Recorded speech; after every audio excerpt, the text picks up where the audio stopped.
Antique Bible Reading, Part 4. The great works of Origen consumed 28 years of his life and consist of homilies and commentaries written with every evidence of scholarship and untiring research, extended into all Bible lands.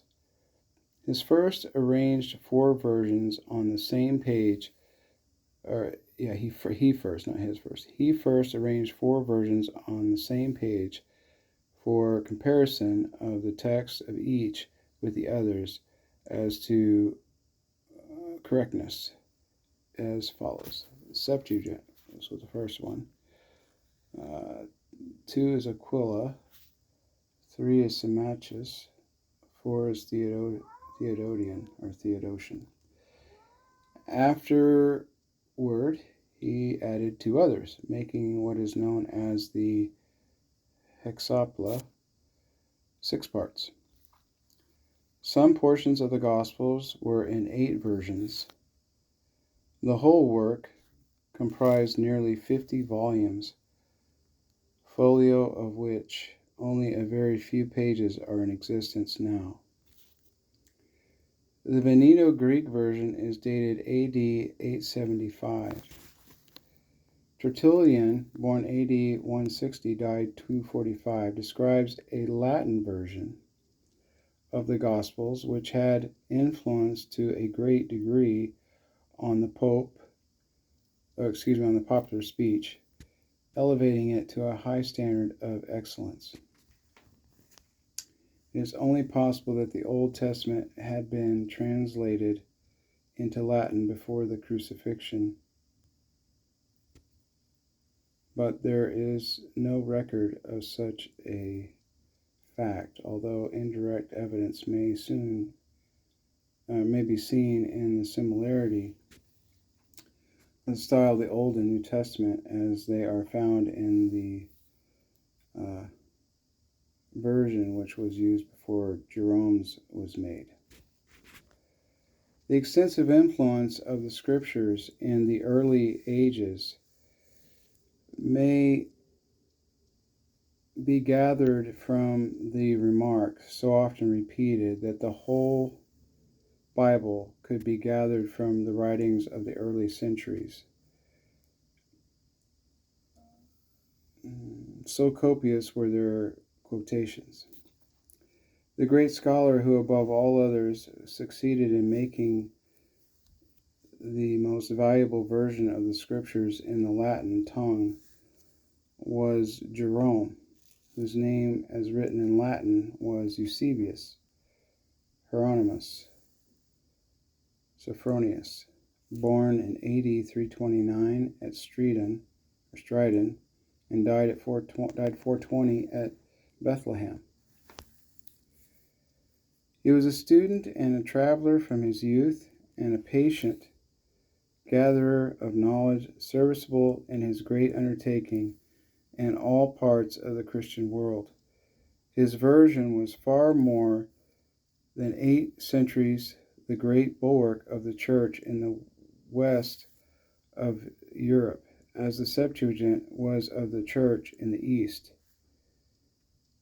His work has not come down to us entire, for the present Vulgate Douay Bible has in it the work of many hands. The work of that's not what it says. The work of translating the Bible in Germany was begun about the year AD 860, and a poetical narrative of the life of Jesus by Ottfried of Weissenberg. Psalms, Canticles, and Genesis were also done in meter soon after. A poetical version of the historical books appeared in the 13th century. Luther's version was made by the assistance of Melanchthon, Arugulus, Bugenhagen, Jonas, and Kreuziger, although the greater part of the work was done by himself from AD 1522 to 1534. It is a monument to the great learning ability of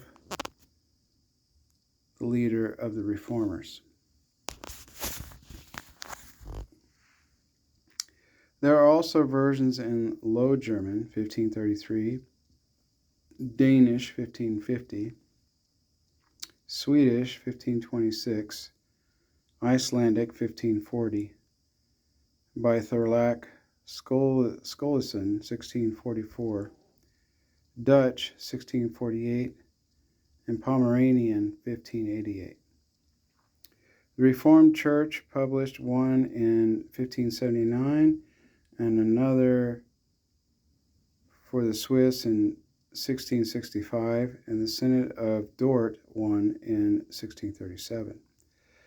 The Vulgate was translated into German at Leipzig in 1527. Christopher Sauer printed a Bible in German at Germantown, Pennsylvania in 1743, which was the first Bible printed in America next to the Elliott's Bible in the Indian language. The first recorded translation of the Bible in the English tongue was the work of Caedmon, who rendered the whole Bible from Genesis to Revelation into alternative verse, AD 680. Soon after this, Aldhelm, Bishop of Sherborne, rendered the Psalms into verse.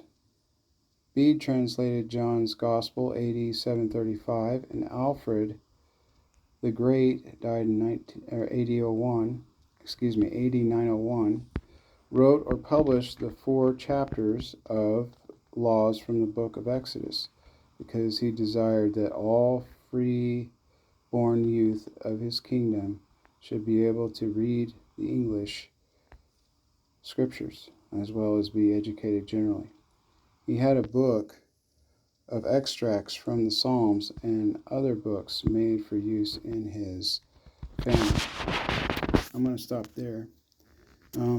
Notice that there are grammatical errors in here occasionally. If you can stand to watch the screen bounce around. Sorry about that. Well, actually it's not. It's just the ink's missing. And there's a lot of that over here on the side too. There's different words that are missing, letters, and I have to guess at what they are. In addition to that, they're talking about the Bible was used for education, and I've heard and read this in other places as well. I'm also somewhat curious about if archaeologists have found anything new. I know that I read lots of books, and I'm learning new things all the time about the Old Testament, New Testament, and church. So, all right, I won't ramble on. God bless. Over and out.